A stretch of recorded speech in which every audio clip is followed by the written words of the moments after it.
E hoje eu quero falar sobre a vitória que nós podemos ter sobre o pessimismo e a murmuração. E eu estava lendo o livro de Números, lá no capítulo 13, gostaria que vocês abrissem aí a palavra do Senhor. O Júnior colocará aqui no Data Show. Números, capítulo 13. Eu quero ler nesse capítulo, do verso 26, versículo 26, até o 32, né, que é o final aqui. 33, ou melhor.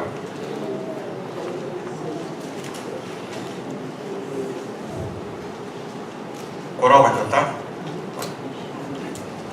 Você prefere antes da palavra ou depois? Depois da leitura? Tá, ok. Eles então retornaram a Moisés e a Arão e toda a comunidade de Israel em Cádiz, no deserto de Parã, onde prestaram relatório a eles e a toda a comunidade de Israel. E lhes mostraram os frutos da terra. E deram o seguinte relatório a Moisés: entramos na terra, a qual você nos enviou, onde manam leite e mel. Aqui estão alguns frutos dela, mas o povo que vive lá é poderoso, e as cidades são fortificadas e muito grandes. Também vimos descendentes de Enaque, os amalequitas que vivem no Neguebe, e os hititas, os jebuseus, os amorreus vivem na região montanhosa. Os cananeus vivem perto do mar e junto ao Jordão. E então Calebe fez o povo calar-se perante Moisés e disse: subamos e tomemos posse da terra, é certo que venceremos. Mas os homens que tinham ido com ele disseram: não podemos atacar aquele povo que é mais forte do que nós. E espalharam entre os israelitas um relatório negativo acerca daquela terra. Disseram: a terra para a qual fomos em missão de reconhecimento devora os que vivem nela. Todos os que vimos são de grande estatura. Vimos também os gigantes, os descendentes de Enaque, diante de quem parecíamos gafanhotos, a nós e a eles. Amém? O coral, depois nós iremos orar e falaremos sobre esse texto. Vai precisar aqui, Júnior?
fazer uma oração, queridos.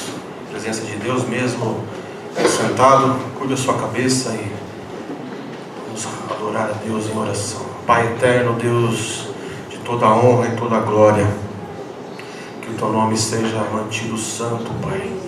Nós reverenciamos a tua presença, reverenciamos o teu poder e a tua glória. Tu és um Deus bendito e poderoso. Obrigado, Senhor, porque um dia o Senhor decidiu enviar Jesus Cristo para nos salvar, para morrer pelos nossos pecados.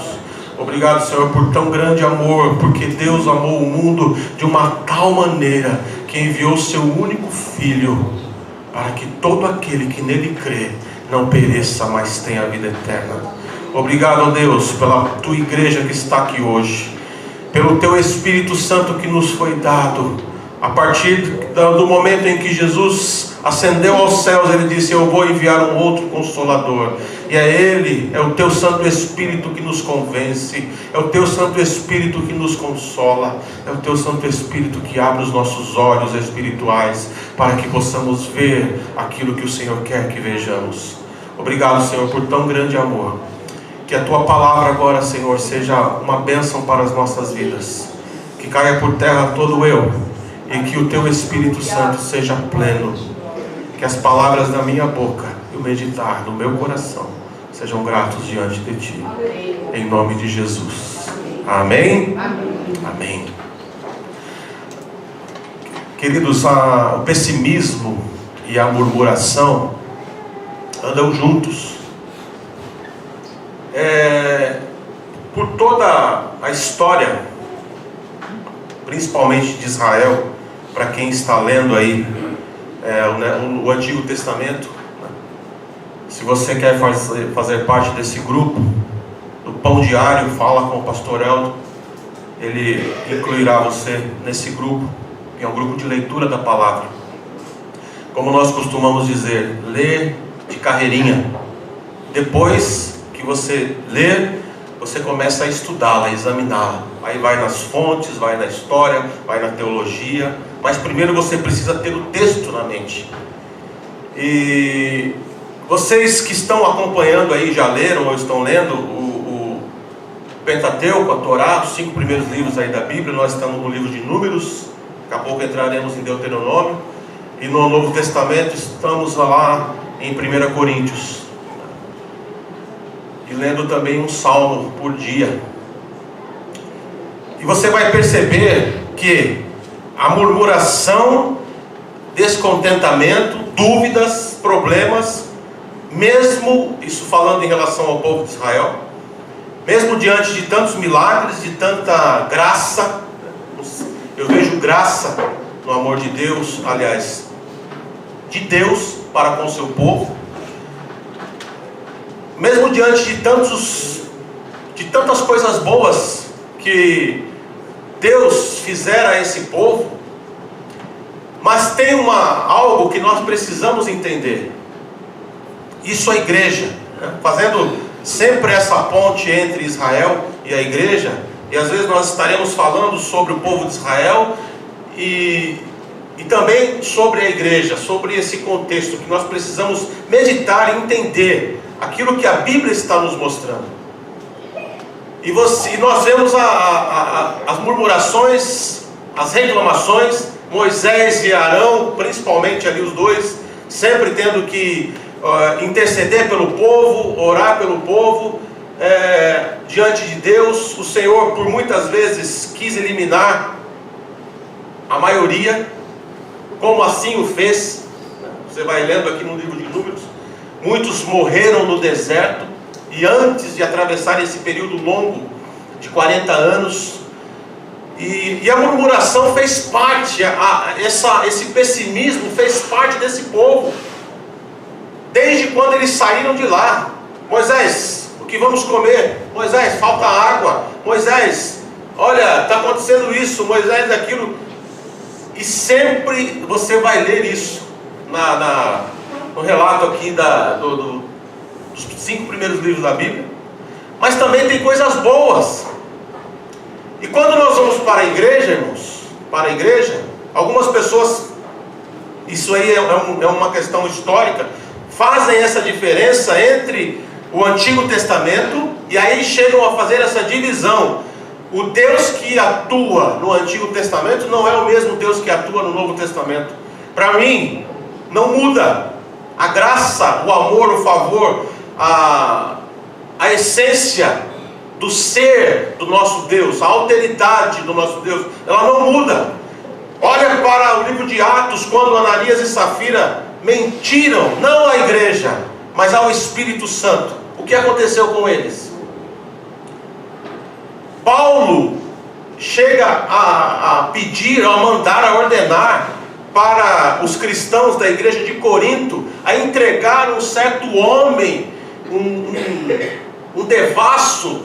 Entreguem esse homem a Satanás, para que o seu espírito seja salvo.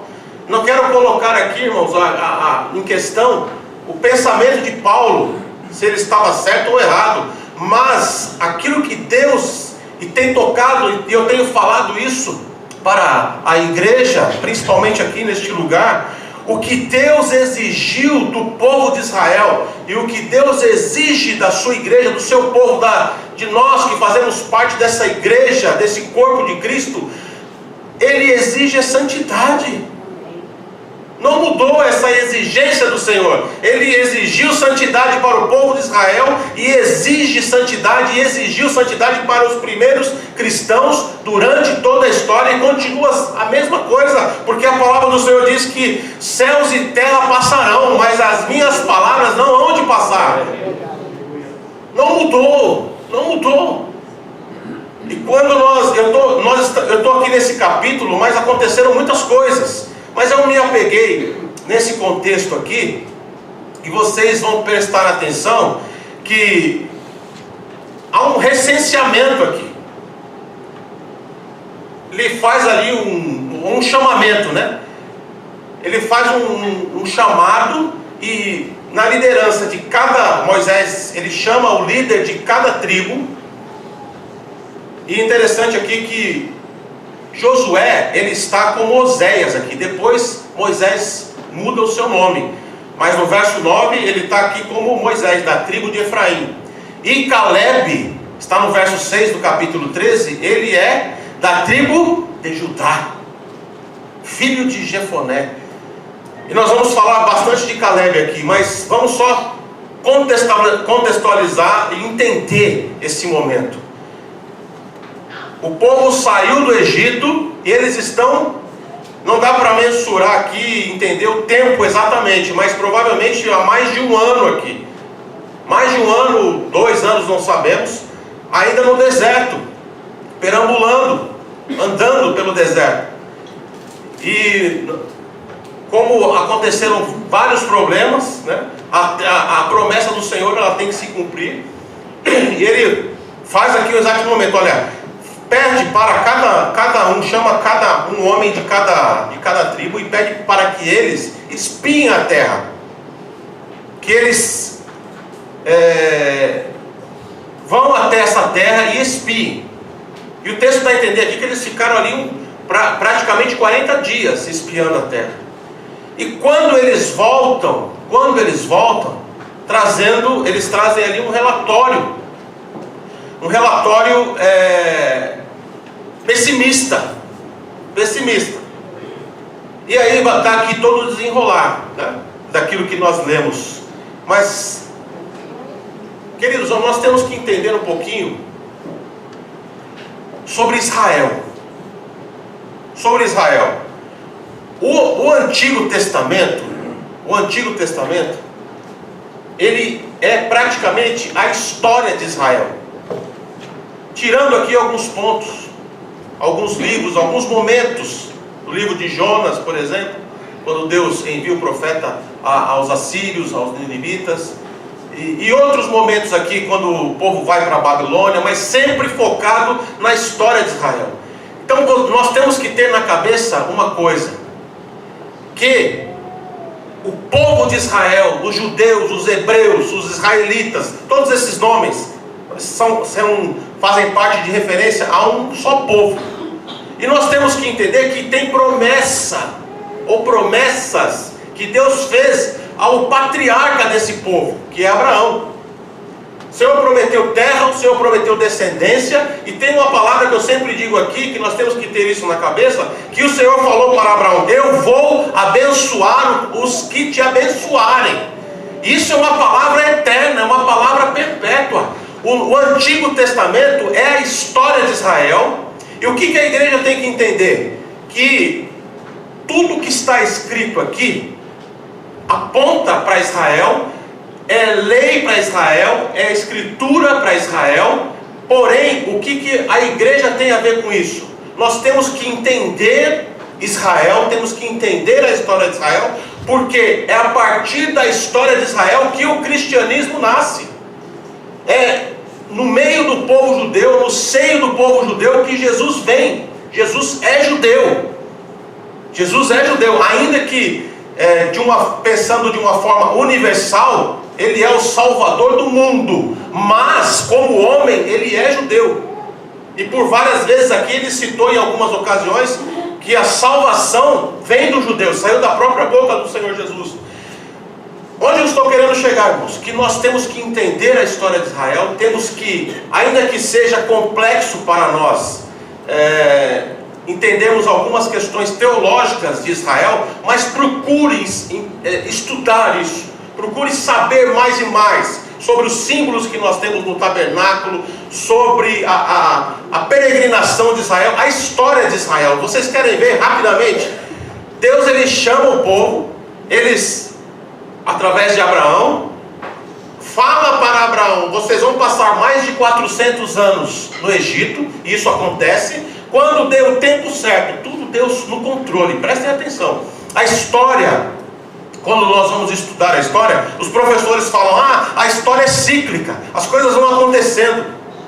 Mas quando nós olhamos para a Bíblia, ela não é cíclica, ela vai numa linha reta. É a história da salvação para o povo, para aquele que crê, para a igreja e para Israel. Paulo ele defende isso quando ele vai escrever aos Romanos, e ele tem ali, você pode entender aquilo que Paulo está dizendo aos Romanos, que ele tem a esperança de que Israel será salvo, e Israel é salvo, no sentido de entender Jesus como Messias, e depois, mas isso é tempo, espaço, história, é uma coisa mais complexa, mas é o povo de Deus. Então o Senhor os tira do Egito, e eles estão nesse momento aqui de peregrinação pelo deserto.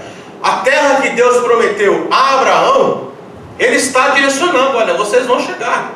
Mas, irmãos, uma coisa que nós precisamos entender, olhando para a história de Israel e olhando para a história da igreja, nós vemos milagres, vemos a atuação do Espírito Santo, nós vemos muitas coisas, Deus agindo, Deus fazendo. Só que os problemas estão acontecendo, as dificuldades estão acontecendo, o desânimo, a tristeza, as frustrações, os sonhos que não se realizam, isso tudo está acontecendo. Aconteceu com o povo de Israel, acontece na minha vida, acontece na tua vida. Mas qual é a mensagem do Evangelho? Não desanimemos, não vamos desanimar, vamos olhar sempre para o autor e consumador da nossa fé.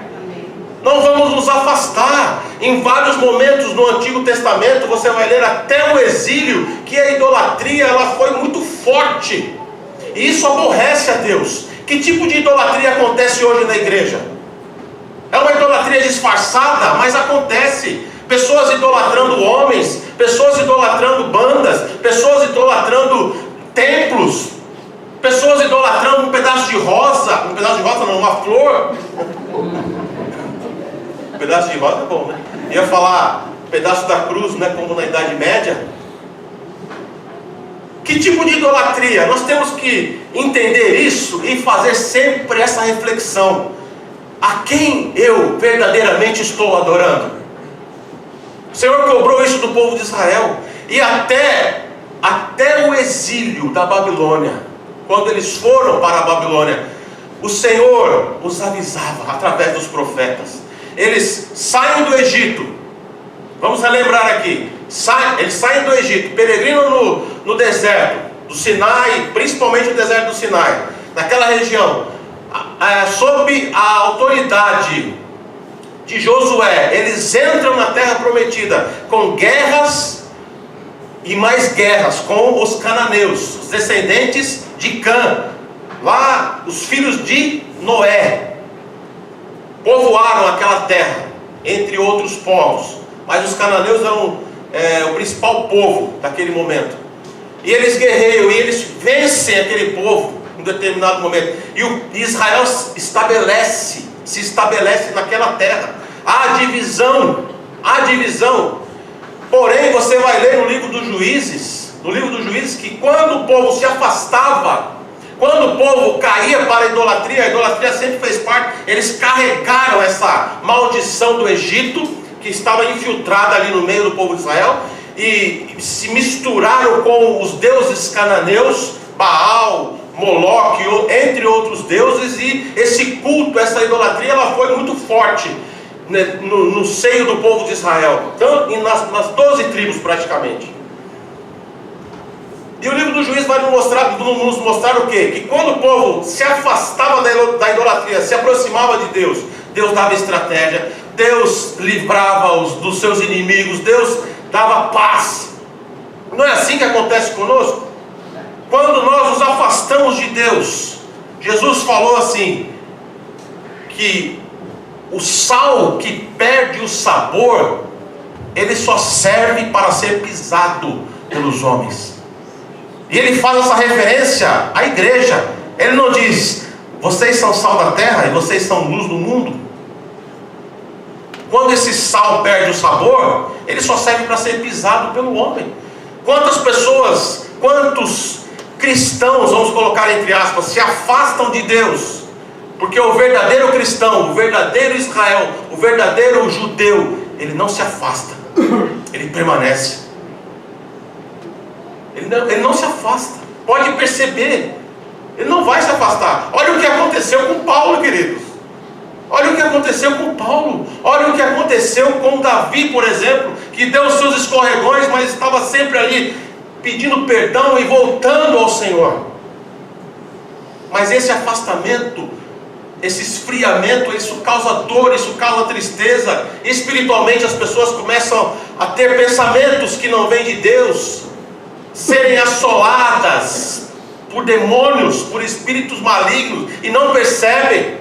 Esse afastamento, quando as pessoas se afastam, quando as pessoas se esfriam, assim como aconteceu com o povo de Israel e acontece com o povo da igreja, é muito ruim. Preste atenção na tua vida espiritual, não deixe de orar, não deixe de buscar, peça a Deus para falar contigo. Quando você abrir a palavra do Senhor, quando você orar, não fique determinando, não fique ordenando, dando ordens a Deus. Senhor, eu exijo, eu sou filho do rei BBB. Não, essa não é uma oração essa não é a oração que Jesus nos ensinou. Ele disse, Senhor, seja feita a tua vontade, assim na terra como no céu, porque há um espírito maligno que ronda o nosso tempo, as igrejas pelas quais eu ouço alguns cultos pela internet e outros lugares aonde eu vou, que é terrível essa determinação, essa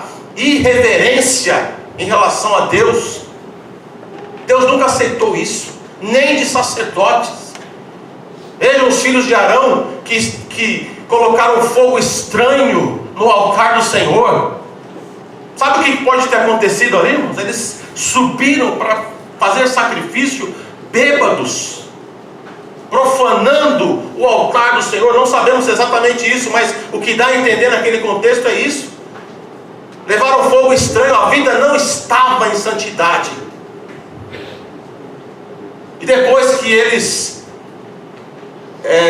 passam ali o período dos juízes, entre a primeira e segunda Samuel como o último juiz, que também exercia a função de sacerdote.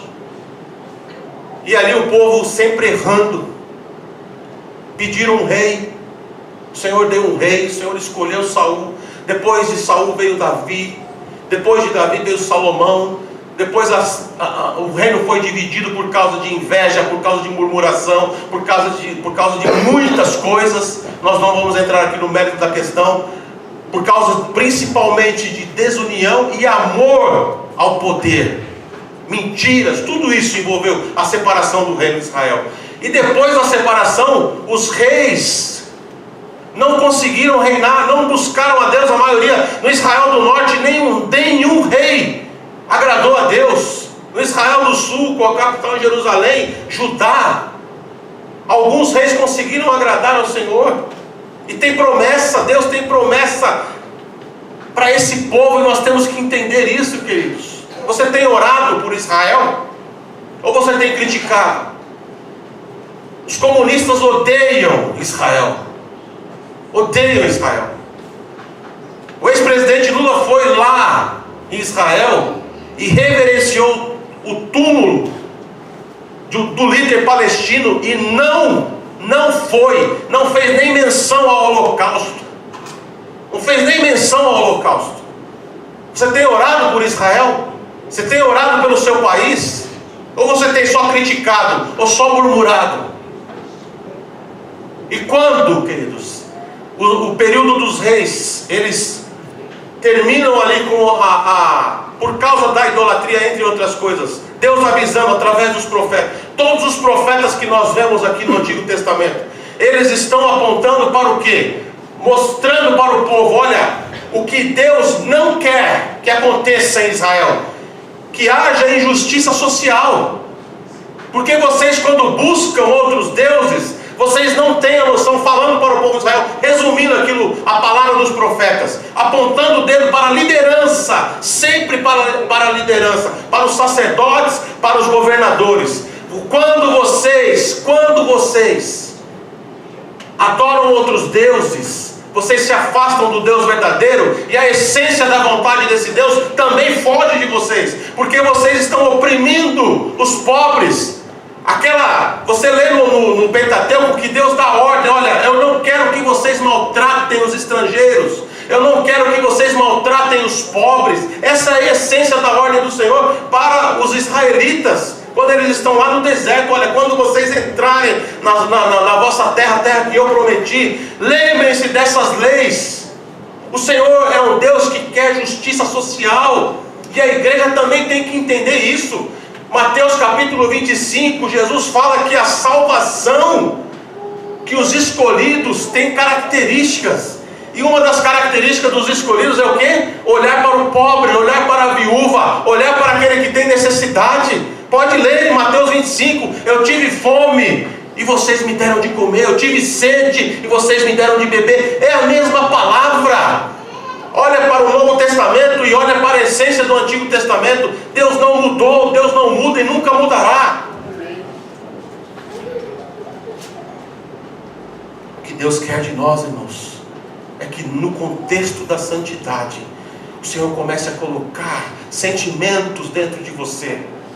Comece a mudar a tua maneira de enxergar, a tua maneira de entender o mundo. É isso que Deus quer de nós. E que você pare de murmurar, pare de criticar, pare de ter esse sentimento pessimista que muitos cristãos têm, o mesmo sentimento que muitos israelitas tiveram naquele contexto. E aí eles vão para o exílio, mas a promessa de Deus está lá. Eles têm essa promessa no coração. Deus levanta Daniel para que essa promessa se mantivesse viva nos corações, e Daniel ora pelo seu povo. As pessoas falam, vou fazer o jejum de Daniel, mas sabe por que Daniel jejuou? Sabe por quê? Por causa do seu povo, por causa da sua terra. Foi por isso que Daniel jejuou. Não foi por causas banais, que ele orava 3 vezes ao dia. Não, era para que Deus avivasse de novo. Assim como Abacuque também orou e pediu, aviva, Senhor, a tua obra. Lembra, Senhor, aviva a tua obra. E eles voltam do exílio, irmãos. Eles voltam do exílio e a promessa está lá. A promessa está lá, a promessa está sobre a tua vida. Você é a igreja. A promessa está sobre o povo de Deus, está sobre Israel. Nós temos que entender isso. E quando eles voltam do exílio, eles tentam melhorar. A idolatria, pelo menos é o que dá a entender nos textos, ela é quase eliminada, quase, mas ainda fica ali algumas questões. E aí vem o tempo de Cristo, irmãos. Vem o tempo de Jesus, como Paulo escreveu aos Gálatas capítulo 4, verso 4. No melhor tempo eu enviei Jesus. No melhor tempo. Nós não entendemos isso. Por quê? Israel estava sendo oprimido ainda? Estava. Jesus veio como um líder, como um Davi, como um líder político? Não veio. Ele veio dizendo: o reino de Deus está dentro de vós. O reino de Deus está dentro de vós. A espada que eu estou dando para vocês lutarem é outro tipo de espada, não é essa espada que vocês estão pensando. É a palavra, é o amor, é estar do lado, é buscar. E olha, presta atenção, queridos. Jesus, ele veio, mostrou que realmente Deus quer, tanto de Israel, quanto da igreja, quanto do povo da igreja, e assim como o povo de Israel. Ele mostrou, só que muitos não aceitaram. Muitos não aceitaram. Ele foi morto, e todos nós sabemos, ressuscitou ao terceiro dia, subiu ao céu, e aquilo que ele falou aconteceu. No ano 70 depois de Cristo, Roma, o Império Romano invade Jerusalém, destrói Jerusalém, acaba com o templo. E resumindo, o povo é espalhado pelo mundo. Os judeus saem da sua terra. Os judeus saem da sua terra no ano 70, e eles, mais uma vez, vão peregrinar por mais quase 2000 anos. Quase 2000 anos. Mas o Senhor nunca os deixou. Nunca os deixou. Nunca o Senhor os deixou. O verdadeiro Israel. No século XIX, surgiu um movimento chamado sionista, que era o movimento da volta do povo de Israel para a terra prometida, para a terra santa. E um homem chamado Theodor Herzl liderou esse movimento. E aí aconteceram muitas coisas, porque não é fácil assim, quando nós contamos a história, né? Mas foi tudo. Não, claro que não. Satanás lutou, os anjos, os demônios, eles lutaram para que o povo não voltasse. Por quê? Porque o tempo está se aproximando. Leia o livro de Daniel, leia o livro de Apocalipse. O povo está se aproximando, o tempo está se aproximando. E o povo de Deus, nós temos que olhar, como Jesus falou: olhe para a figueira. Quem é a figueira? É Israel. Olhe para a figueira. Veja o tempo, veja o que está acontecendo, as profecias se cumprindo. Jesus está às portas. Jesus está às portas. As profecias estão se cumprindo. Você lê Mateus 24. Eu penso que falta só um pouquinho só, porque ele diz assim: o evangelho, esse evangelho será pregado em todo o mundo, e aí virá o fim. Terremotos já aconteceram, guerras, rumores de guerra, tudo. E o povo de Israel? Povo escolhido. No século XIX, esse movimento começou a chamar, a colocar nos corações dos judeus a volta à Terra Santa. E depois de tudo que aconteceu, depois da primeira, da segunda guerra, Deus preparou o tempo, e esse povo volta. 1948. Poderá nascer uma nação em um dia? O profeta Isaías nasceu, Israel nasceu em um dia. Olha a mão do nosso Deus, irmãos. E depois, queridos, quando eles voltam, os árabes, o povo árabe se levanta contra eles, e tem uma guerra que nós conhecemos como a Guerra dos 6 Dias, que é maravilhoso, irmãos, como Deus age. Todos os povos estavam preparados, todos os povos árabes, para invadir Israel, para exterminar Israel. Israel é uma nação nova, poucos anos. E sabe o que Deus fez, irmãos? Deus deu estratégia ao povo de Israel. Antes que os seus inimigos atacassem, Israel atacou e foi vencedor. Está lá até hoje. Deus está dando estratégia. Nós estamos vivendo um período da graça, mas vai chegar um momento, irmãos, vai chegar um momento em que a trombeta vai soar, e Jesus aparecerá nas nuvens e levará a sua igreja, e nós estaremos, o povo de Deus, Israel e a igreja. Você lê o livro do Apocalipse, sempre João vai falar ali, vai escrever sobre Israel, os 24 anciãos, vai falar sobre os israelitas que passarão pela tribulação, assim como eu creio que a igreja também passará. Mas na trombeta, ao soar daquela trombeta, o Senhor vai voltar. Essa é a grande esperança ou certeza que nós temos. E João escreveu: eu vi novos céus, glória a Deus, e nova terra. Aleluia. O que significa isso, irmãos?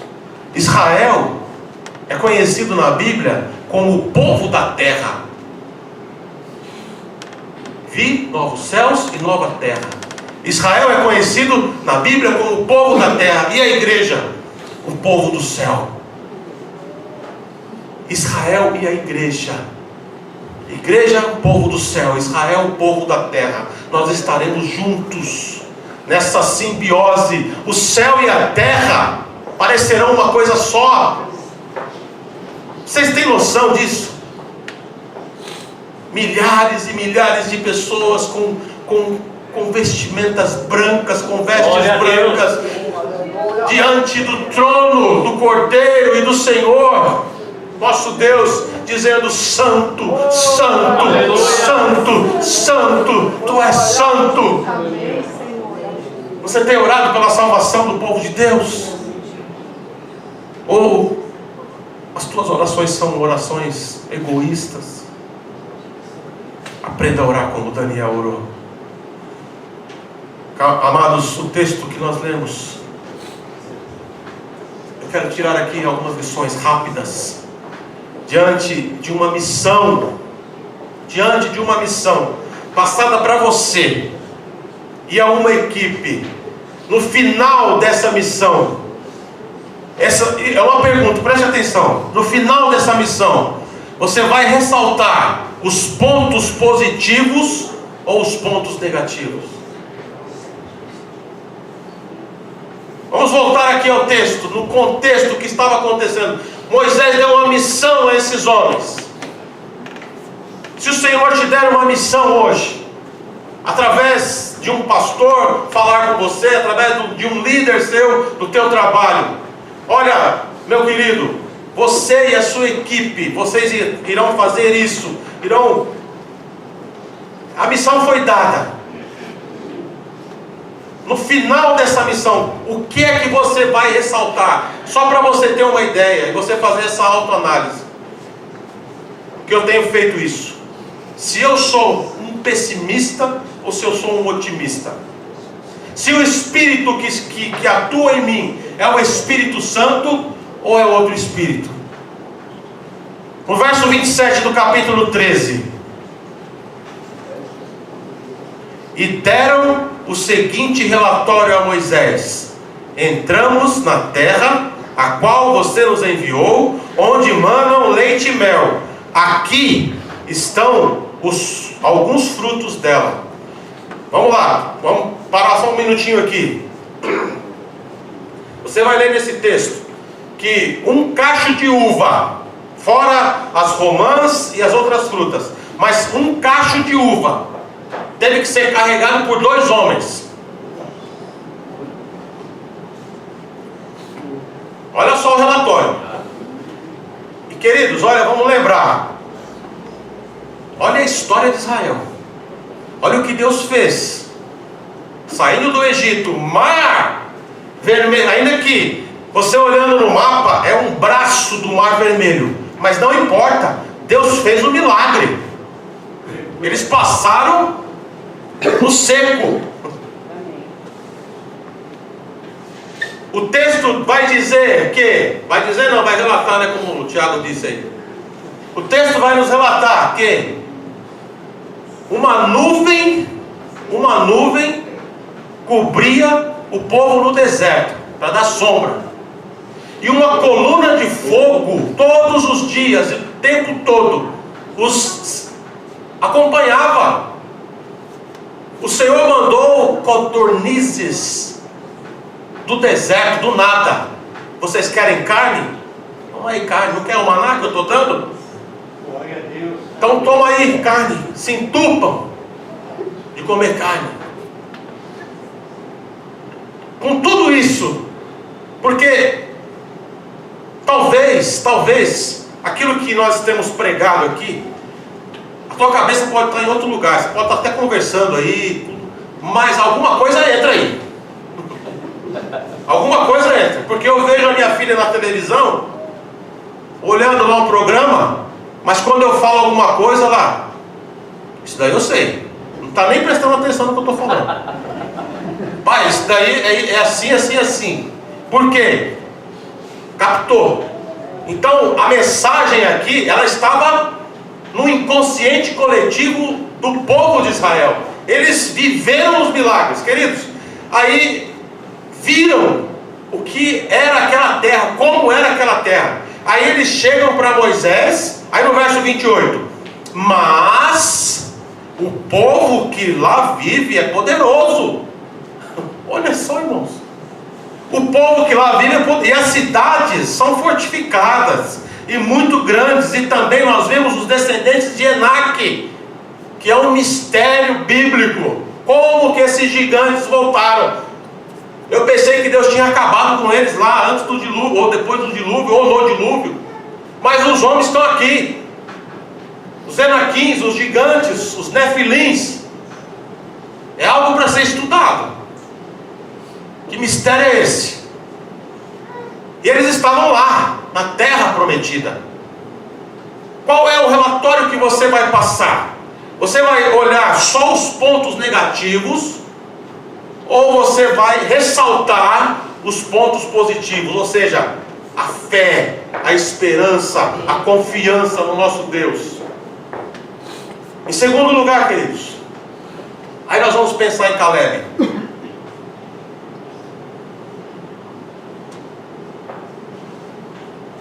Quem tem um espírito vencedor é cirúrgico nas suas considerações.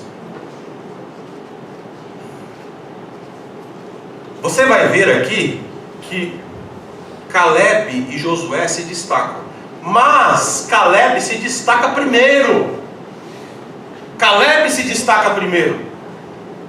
Olha aqui no verso 30, se você estiver com a sua palavra aberta aí. Então, depois de todo esse relatório negativo, olha o que diz o verso 30. Então Caleb fez o povo calar-se perante Moisés e disse: subamos e tomemos posse da terra, é certo que venceremos. Glória a Deus. Ah, meus queridos, como eu quero esse espírito. Como eu quero esse espírito que está em Caleb, que estava em Caleb. Caleb tem um outro espírito. Sabe quem disse isso? Sabe quem disse isso? O Senhor. Números 14 e 24. Olha o que o Senhor diz. Olha, o Senhor está falando aqui, olha, esse povo aí, você depois vai entender. Esse povo aí vai perambular 40 anos no deserto.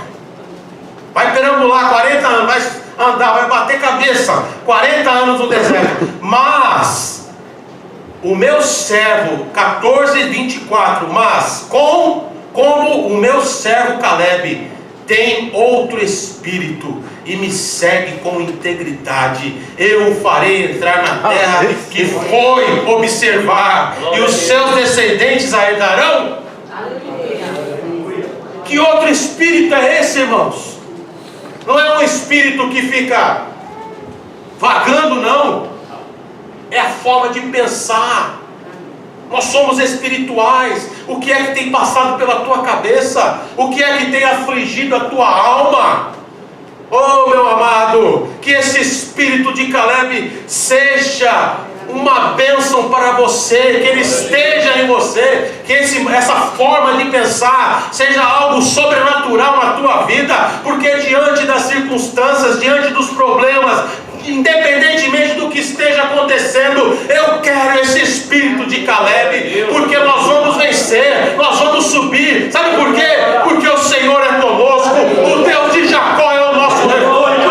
Porque eu olho para os montes, eu não vejo como alguma coisa acontecer, mas o Espírito Santo de Deus fala no meu coração, no teu coração: o teu socorro vem do Senhor que fez o céu e a terra. Ah, Deus maravilhoso! Caleb serve a Deus com integridade. O que é ser íntegro? O que é ser íntegro? É no dia a dia, meu amado, minha amada. É no dia a dia de que Deus vê essa integridade. Como eu disse em algumas palavras que eu trouxe aqui atrás, alguns dias atrás, num domingo, falando sobre Daniel, como você é visto ou vista lá no céu. Daniel era muito amado. Caleb, o Senhor fala, é Deus falando. Tem um outro espírito em Caleb. Ele me segue com integridade. Você tem buscado ser íntegro, íntegra na presença de Deus? O que é isso? É lutar contra os seus próprios desejos? Contra a sua própria forma de ser? Tem gente que fala palavrão como se estivesse conversando, sabe, no dia a dia. De repente sai um... O Espírito Santo se alegra disso? Tem gente que tem conversa maliciosa, crente, ou pelo menos tem um nome de crente, que para no trabalho, em conversinhas, no café, ou no tempo que tem para conversar com outros, conversas maliciosas. Queridos, prestem atenção. Você tem que ser sal, você tem que ser luz. Que da tua palavra não saia, que da tua boca não saia nenhuma palavra torpe. Sabe o que é a palavra torpe? É palavrão mesmo, é malícia, é coisa que não agrada o Espírito Santo. Agora tem uma coisa que, se você estiver sentindo isso, é uma boa, é um bom sinal. Se quando você fala, quando você age, quando você está na roda ali dos escarnecedores, você não se sente bem, o Espírito Santo te constrange, e você fala: pô, deu uma escorregada, Senhor. É um bom sinal. Agora, quando isso não acontece mais, pode pegar sua mochila e pular fora do reino, porque você já não faz mais parte dele.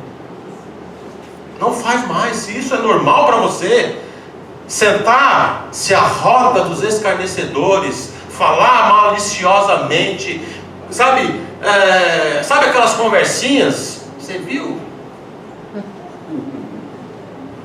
Que gata, hein? É casada, mas ó, dá um bom caldo. Cuidado, irmão. E aí você concorda. Olhando bem. Você viu aquele... Uma vez eu estava na fila, irmão, para almoçar. Almoçar lá no bandejão. Quem já almoçou de bandejão aí?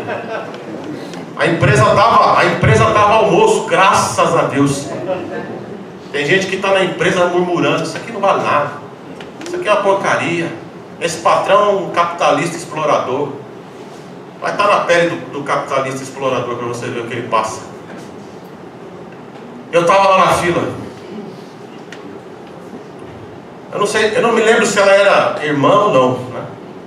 Mas ela estava na frente e eu atrás. Aí passou um vendedor de carro, tem panca, né? Trabalhava em concessionária. Passou aquele vendedor, tipo Saul. Aí uma falou para outra assim: isso aqui é homem, não que eu tenho lá em casa. Aquela peste. Queridos, é assim.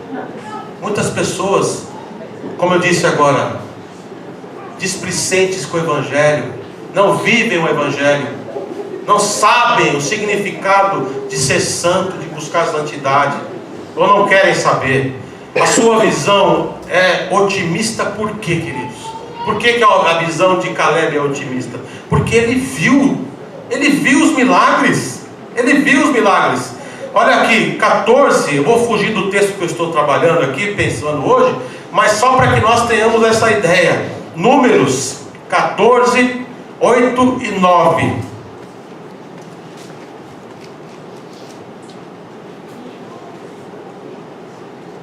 Isso aqui são palavras de Caleb.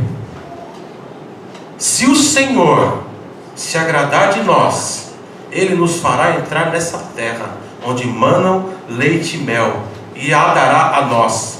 Somente não sejam rebeldes contra o Senhor, e não tenham medo do povo da terra, porque nós o devoraremos como se fosse pão.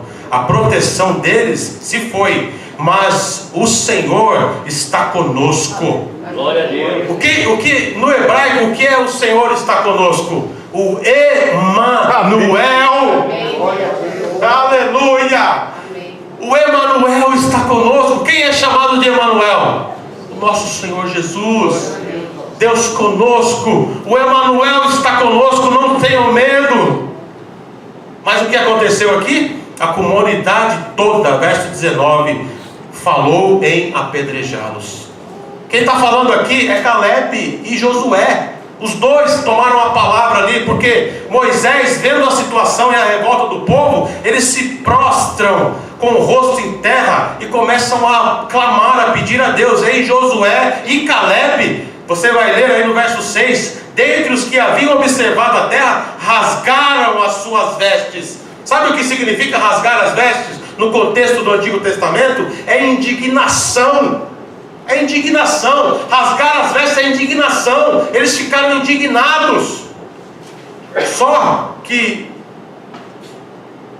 em Caleb e Josué tinha aquilo que Santo Agostinho disse, que a esperança, ela tem duas filhas: a indignação e a coragem. A indignação que nos ensina a não aceitar as coisas como elas estão, o que eles estavam vendo ali, os gigantes. Quantos gigantes, quantas pessoas hoje estão paralisadas por causa de gigantes espirituais? A indignação, as filhas da esperança, como Santo Agostinho disse, não te motiva a não aceitar. E a coragem, é preciso coragem para mudar. É preciso coragem. É preciso coragem, irmãos, para mudar. Sabe o que Aristóteles falou bem antes de Cristo? Você quer ser excelente em alguma coisa?